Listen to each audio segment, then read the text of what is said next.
ప్రకాశం జిల్లాలో వెనకబడిన పశ్చిమ ప్రాంతం మార్కాపురం డివిజన్ కేంద్రంలోని ప్రభుత్వ పాఠశాలలో సరైన వసతులు లేక విద్యార్థులు నానా అవస్థలు పడుతున్నారు. ఎన్ని ఇబ్బందులు ఉన్నా పేద విద్యార్థులు తమ చదువును పుచ్చలపల్లి సుందరయ్య కాలనీ ప్రాథమిక పాఠశాలలో కొనసాగిస్తున్నారు. ఈ పాఠశాలలో 63 మంది విద్యార్థులు ఉండగా పాఠశాలకు సొంత భవనం లేదు. 6 బయట చిన్నపాటి రేకుల షెడ్డులో నడుస్తుంది.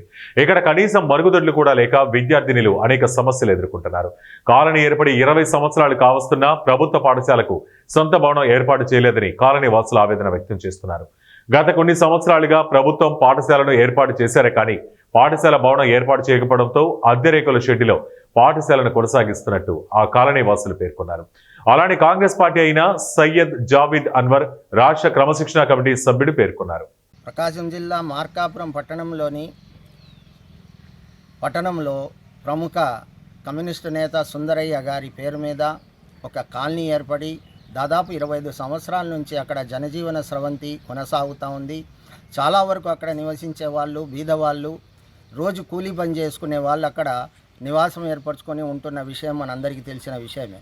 అయితే గత 20 సంవత్సరాల క్రిందట అక్కడ ఒక ప్రాథమిక పాఠశాల ఏర్పడినదని తెలుస్తూ ఉంది. అయితే ఆ ప్రాథమిక పాఠశాలకు సొంత భవనం లేదు.